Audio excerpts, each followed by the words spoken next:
Rappel important, obligation réglementaire, code de l'environnement. Pour intervenir sur un circuit frigorifique, il faut que l'entreprise soit titulaire de l'attestation de capacité et que l'intervenant soit titulaire de l'attestation à la manipulation des fluides frigorigènes. Le port des équipements de protection individuelle est nécessaire pour intervenir sur le circuit électrique et frigorifique. Alors dans cette vidéo, je vais vous montrer un évaporateur qui est pris en glace. Donc c'est du froid positif, cet évaporateur est gros. On ne trouve pas ce type d'évaporateur en froid commercial, ils sont beaucoup plus petits.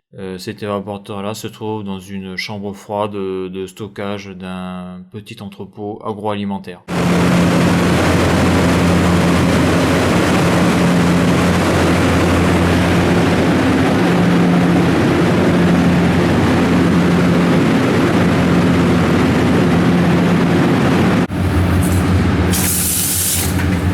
Donc là on a un gros évaporateur. Donc là je le fais à l'eau froide comme ça là. J'ai le tuyau qui sert à nettoyer ces chambres froides là. Donc là j'ai coupé sur le produit, ça sert à rien. Le seul truc c'est que c'est fait donc à l'eau froide. Donc là j'ai coupé les ventilos pour le moment. Voilà, donc là ce qui est bien c'est qu'il y a de la pression, mais ça aurait été mieux que beaucoup. Donc voilà, donc c'est bon à faire. Et on l'envoie là, c'est tout blanc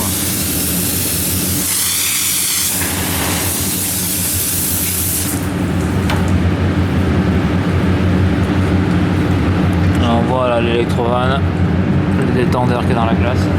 Donc ce qui est intéressant avec les prises en glace, c'est savoir pourquoi il y a une prise en glace. Donc là, comme on peut le voir au début de la vidéo, je dégivre cet évaporateur à l'eau froide.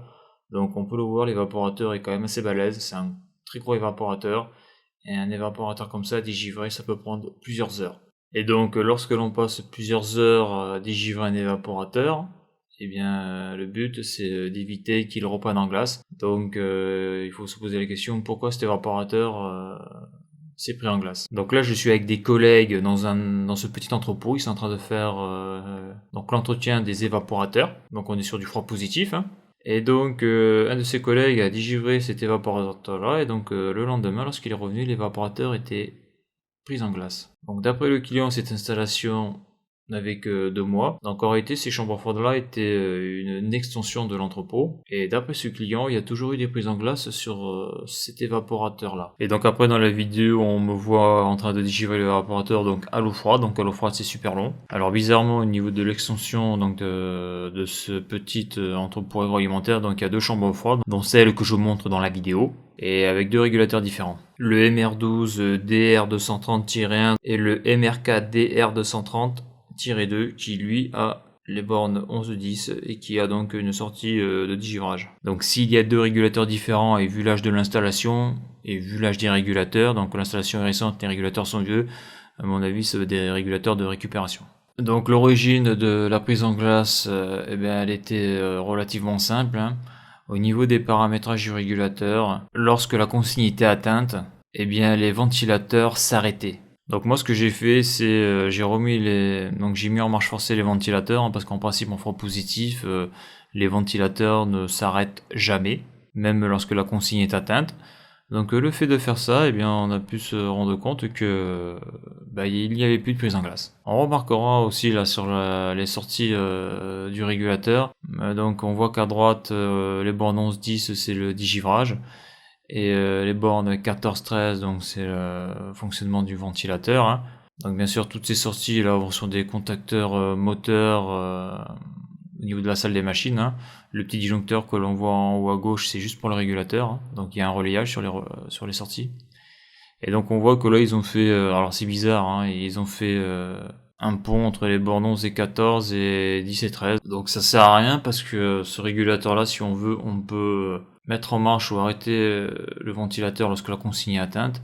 Et lorsqu'il y a un dégivrage en froid positif, le ventilateur doit fonctionner. Et donc là, sur ce type d'évaporateur là, il n'y a pas de résistance de dégivrage. Donc ça, je sais pas trop à quoi ça sert là. Car le MR40, j'ai fait quelques vidéos dessus, sur mes vidéos froid. Et donc on sait bien que la sortie où il y a le flocon là avec les gouttes d'eau dessous, donc c'est le dégivrage, sert à la base pour le contacteur de puissance qui sert à contrôler les résistances électriques donc de dégivrage. Et ça c'est pour le froid négatif, même si on le voit dans certains bacs. Donc sur du froid positif, on peut trouver aussi des résistances de dégivrage. Donc pour information sur le régulateur MR4 DR230-2. Donc le paramètre pour mettre en fonctionnement permanent le ventilateur, c'est le paramètre FF, donc je l'ai mis sur 1. Après le temps de dégivrage, donc souvent en froid positif on met 45 minutes. Donc là, vu les problèmes de prise en glace qu'on a eu et vu la taille de l'évaporateur, comme j'ai déjà dit, lorsqu'il y a une prise en glace à dégivrer, c'est quand même assez long, très long même.